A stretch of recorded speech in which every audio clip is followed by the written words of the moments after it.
जहाँ पे शाम के टोरेंट को आधा छोड़ा, मैं उसका पूरा सच बता देता हूँ। 93 के राइट से याद है गुजरात के, याद है ना? तो गुजरात इंडस्ट्रीज के एसोसिएशन, गुजरात इंडस्ट्रीज एसोसिएशन पे जितनी भी गुजरात में इंडस्ट्रीज है उसकी एसोसिएशन है। दंगा शुरू होने के बाद उन्होंने एक निवेदन निकाला कि ऐसे दंगे अगर गुजरात में होते रहेंगे तो गुजरात का नाम खराब हो जाएगा और मुख्यमंत्री ने ये तुरंत रुकवाना चाहिए, ये मुख्यमंत्री का फेलियर है। तभी मुख्यमंत्री मोदी थे, सब इंडस्ट्रियल्स ने निकाल दी। टोरेंट का अकेला मालिक था जो मोदी के बाजू में खड़ा रह के बोला कि इसमें मोदी की कोई भी गलती नहीं, वो टोरेंट है। अकल के अंधे कुछ नहीं बोल सकते। दूसरी चीज, टोरेंट लाया किसने? टोरेंट आया 97 2007 16-17 मेरी सरकार थी, बीजेपी की सरकार थी। अच्छा चलो, अब तो 2-2.5 साल तुम्हारे खास चीफ मिनिस्टर जो तुम आजकल उसको गुरु मानते हो, वो चीफ मिनिस्टर थे, तो 1 मिनट में निकाल लेते। क्यों नहीं किया भाई? क्यों नहीं किया?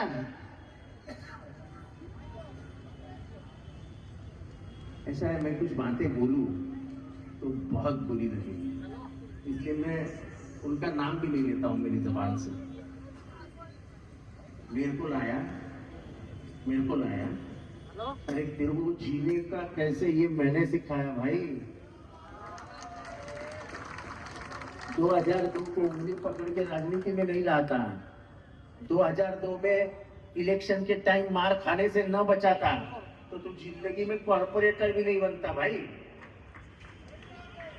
यानी तो छोड़ दो यार चुनाव।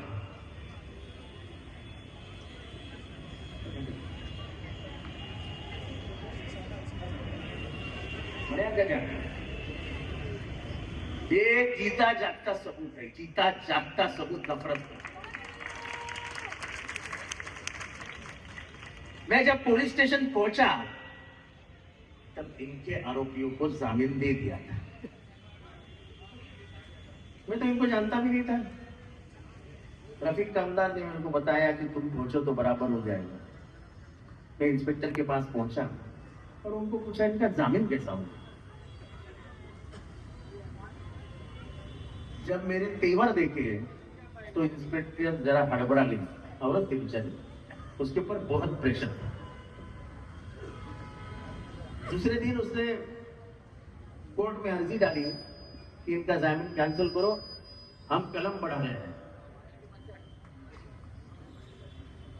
कलम बढ़ा करके क्या किया है, आज भी वो 4 जन जेल में बैठे हैं।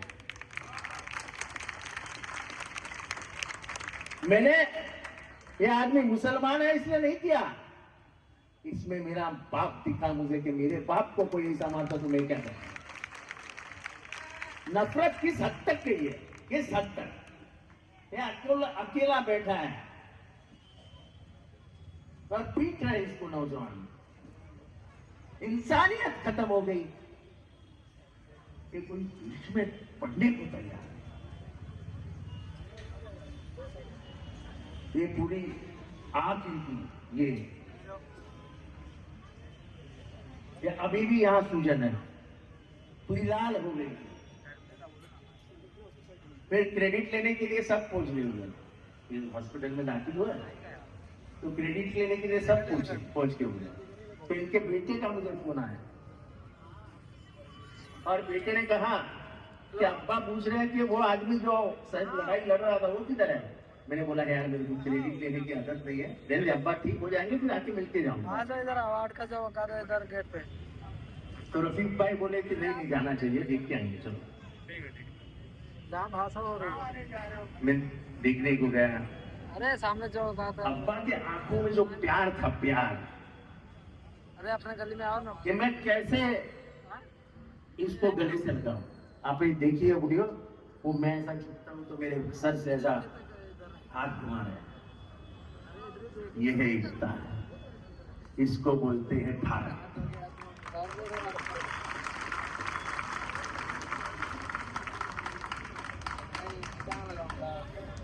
जो मुख्यमंत्री है, क्या नाम उसका, शर्मा क्या, नहीं नहीं नहीं, अभी एक हादसा हुआ ना, मुख्यमंत्री बोला कि कटना कटवाना चाहिए, कटना चाहिए, ये वो गोयल गोयल बोले। और बाद में दूसरे दिन एक असलम नाम के लड़के ने 7 लोगों की जान बचाई, तो वो ही सीएम को, असलम को 1 लाख रुपए देने पड़े। जो कल नफरत करता था, आज मोहब्बत की बातें कर रहा है।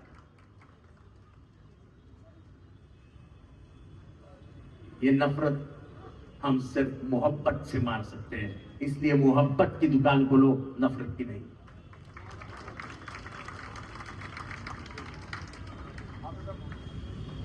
क्या होगा विशालगढ़ में? जब विशालगढ़ के हिंदू मुसलमानों ने जाके कलेक्टर से कहा था कि विशालगढ़ पे कुछ ना कुछ होने वाला है, तो कलेक्टर ने कुछ नहीं दिया। ये उन्होंने 5 जुलाई को कहा था, फिर 12 जुलाई को उन्होंने पुलिस स्टेशन में कहा, शाहूवाड़ी पुलिस स्टेशन में, कि हमको डर है कुछ ना कुछ होगा। और 13 की सुबह उन्होंने वहां का 1300 साल पुराना दरगाह, अब मैं क्यों बता रहा हूं कि विशालगढ़ को जाने वाला एक ही रास्ता है। विशालगढ़ कोई गया है क्या यहाँ पे? ये नहीं बोलो जाए, एक रास्ता है ना, तो वो रास्ता ब्लॉक कर दिया तो कोई भी ऊपर नहीं जा सकता। जब गांव वालों ने तुमको बताया है कि कुछ ना कुछ होगा, तब भी तुमने ब्लॉक नहीं किया, इसका मतलब सीधा है कि वो फोड़ने वाले तोड़ने वाले पुलिस और सरकार की मिलीजुली सरकार थी, इसलिए वो दरगाह नीचे आए। गजापुर नाम का गांव है 4 किलोमीटर दूर पर, शिवाजी महाराज के टाइम का गांव है, उसकी पूरी मस्जिद साफ कर दी। गांव में घुसे, गांव में 10-15% मुसलमान है। गजापुर में कितने मुसलमान है? 10-15%, हाँ 10-15%, पहले 10-15% है समझो। पर लूटते समय सिर्फ मुसलमानों के घर नहीं लूटे, हिंदू मुसलमान सबके जेवरात, सब कागज साड़ी बीड़ी सब उठा के लेके गए। और गांव वाले 24 घंटे जंगल में हैं। इनको हिंदू मैं मान नहीं सकता हूं, और मैं हमेशा जब लड़ता हूं तो बोलता हूं कि टेररिस्ट, ये टेररिस्ट है। टेररिस्ट को कोई धर्म नहीं होता जो धर्म के नाम पे गुंडागर्दी करता। किस रास्ते पे चल रहे हैं हम? धर्म के नाम पे किस रास्ते पे जा रहे हैं हम? हमारा पंत प्रधान बोलता है कि एक रहोगे तो सेफ रहोगे। अरे ये देश को अनसेफ किसने बनाया, ये तो बताओ जरा हमको। और अगर ये देश लोगों के लिए अनसेफ है तो फिर तुम्हारी क्या जरूरत है? रिजिग्नेशन लेके चले जाओ। बटेंगे कटेंगे, क्या भाषा, और वो भी चुनाव के दरमियान, महाराष्ट्र के चुनाव के, क्योंकि महाराष्ट्र ने बड़ी लाथाड़ा था ना उनको, जब बोल रहे थे कि एमबीए को सिर्फ 40 नहीं 4 जगह मिलेगी और हमको 45 के नजदीक मिल जाए। वही लोगों को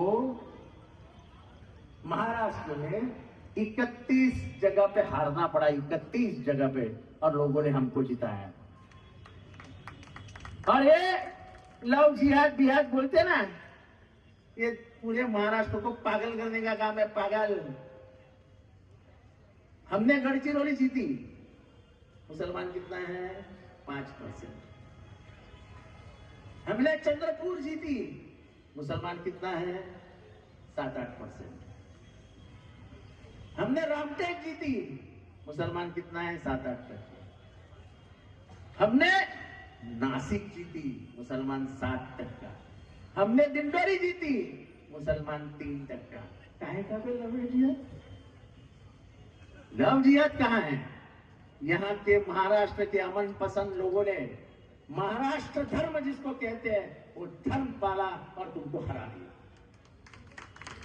इसका जवाब हम पूछते हैं कि तुम अयोध्या में क्यों हारे? वहां तो बहुसंख्यक हिंदू है, हमारे भगवान राम का मंदिर है, तो वहां क्यों हारे? तुमने मंदिर बनाने के लिए वहां पे हिंदुओं के 200 साल पुराने घर तोड़ दिए, उनको रास्ते पे लाया, उनको ना खाना पूछा ना पानी पूछा, और तुम्हारे इस बेरहमी के वजह से वो हिंदू भी आग उसके दिल में जमा हो गई। ये धर्म पे नाम के इन्होंने हमको ही बर्बाद कर दिया। वहां का हिंदू हो गया, उत्तर प्रदेश का हिंदू एक हो गया और बीजेपी का सफाया हो गया। मुसलमानों का कोई दोष नहीं। ये माल मत बेचो, जिहाद हो रहा है, जिहाद हो रहा है, जिहाद हो रहा है। तुम कितने साल से जिहाद कर रहे हो हम भी बता सकते हैं कि कौन सी ऐसी जमात है जो तुम्हारे लिए जिहाद करती है। वही नथुराम गोडसे की। और इसलिए हम कहते हैं कि ये देश गांधी का है, हम उसे नथुराम के हाथ में नहीं जाने देंगे। अभी घड़ियाल पे खड़े रहते हैं, इनको ना नथुराम मालूम ना गांधी मालूम। कभी विचारधारा नाम की चीज ही इनके दिमाग में नहीं है। ये घड़ियाल कैसा है उनके हाथ में? तो मेरे 85 साल के अब्बा का ऐसा धक्का मार के उसको घर से बाहर निकाला, धक्का मार के। तो चल, तू बुढ़ा हो गया, रिटायर क्यों नहीं होता है? ये भाषा होती है किसी बाप के साथ बात करने की, अब्बा के साथ बात करने की, दादा के साथ। और जाते जाते उसके ऐसे घड़ी को हाथ डाला और निकाल लिया और अपने घड़ी हाथ में पहन लिया। अभी ये ऐसा घड़ी निकालने वाले को क्या कहते हैं? मेरे भाषा में ट्रेन में जब ये लफड़ा होता है तो उसको क्या कहते हैं? पाकिट मार। तो ये पाकिट मारों की टोली है। साला जिस बाप ने, चाचा ने, बाप ने, चाचा बाप बराबर है, जिस बाप ने तुमको चलना सिखाया, उंगली पकड़ के 5 बार उप मुख्यमंत्री बनाया, 5 बार। तुम्हारी सब बदनामी खुद के सीने पे ली और तुमने डर के, हाँ डर के, बीजेपी ने तुमको डराया। जिस दिन पार्टी तुमने छोड़ी उसके पहले 3 दिन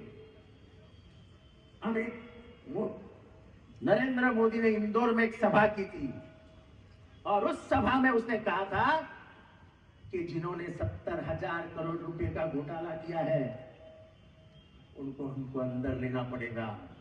आप अंदर बाहर हो गए और बीजेपी के साथ चले गए। ये क्या हमारी गलती है? पैसा खाने को बोलता कौन है इतना?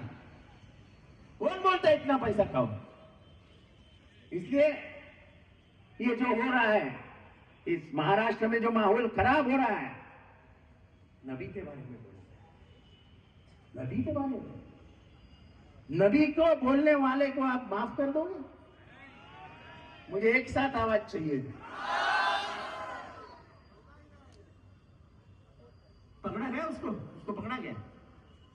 विशालगढ़ का दरगाह टूटा, गजापुर की मस्जिद टूटी, पकड़े कोई? क्योंकि उनको हाथ है उनके ऊपर सरकार का। ये सरकार चाहती है कि मुसलमानों को डराओ, उनको कब्जे में रखो। ये देश की आजादी खत्म करना चाहते हैं। महंगाई के बारे में बात नहीं करती, स्त्रियों पे अत्याचार बढ़ रहे हैं उसके ऊपर बात नहीं करते। बात किस पे करेंगे? हिजाब हटाएंगे, मुस्लिम पर्सनल लॉ निकाल देंगे। अरे जिसका जो धर्म है वो पालो। ऐसे बाबा साहब अम्बेडकर ने कहा है, तुम बाबा साहब अम्बेडकर के बाप बनना चाहते हो क्या? औकात है क्या तुम्हारी? और इसलिए ये चुनाव सिर्फ हिंदू मुसलमानों में के बीच में हो रहा है, सिर्फ हिंदू मुसलमान। योगी आता है, वो बोलता है उत्तर प्रदेश में देखो मैंने कैसे सीधे कर दिए हैं उनको। डराना चाहते हो क्या? डर डर के डर मर जाता है, इतना याद रखो। और इसलिए ये शायद आज की आखिरी संध्या काल है, क्या बोलते हैं उसको, सांझ है आज की। और परसों हम 150 हम वोट डालने चले जाएंगे 20 तारीख। मेरा इतना ही कहना है कि बाबा साहब अम्बेडकर ने तुम्हारे पास में एक हथियार दिया है जुल्म और जालिम को खत्म करने के लिए, उसका नाम है वोट। यह जुल्म और जालिम जो उधर है उनको अगर खत्म करना है तो टन टन टन टन टन वोट दबाओ, बटन दबाओ और ये जालिम और जुल्म को खत्म करो, जुल्म को खत्म करो। इतना ही कहता हूं। और पिछले 20 दिनों में बहुत भाषण किए, आपने सुन लिए, इसलिए शुक्र अदा करता हूं। दुआओं में याद रखना और मुझे भारी मोहब्बत से चुन के देना। मेरी निशानी है तुतारी, ये सबसे भारी, सबसे भारी। एक काम हमारा करना है, एक रिक्वेस्ट है, प्लीज हमारी निशानी, कुछ लोग बोल रहे घड़ी है, हमारी एक रिक्वेस्ट है प्लीज, खासतौर से महिलाओं से, हमारी निशानी जो तुतारी 1 नंबर पे, सबको आप बता दीजिए। एक एहसान रहेगा हमारे पे, आपके पड़ोसी सबको ये बता दीजिए कि जितेंद्र अवार्ड की निशानी जो है वो तुतारी है, उसका बटन क्या है? 1 नंबर।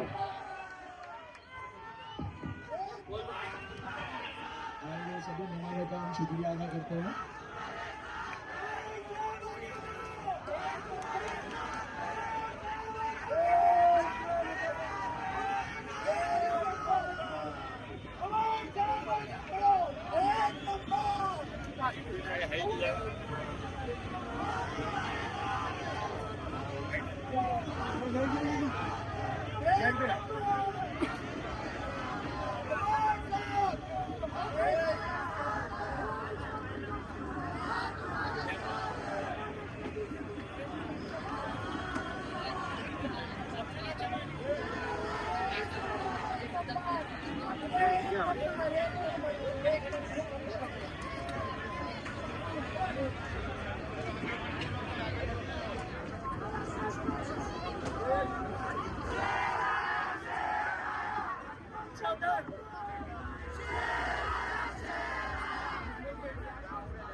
बहुत मजा आ रहा है।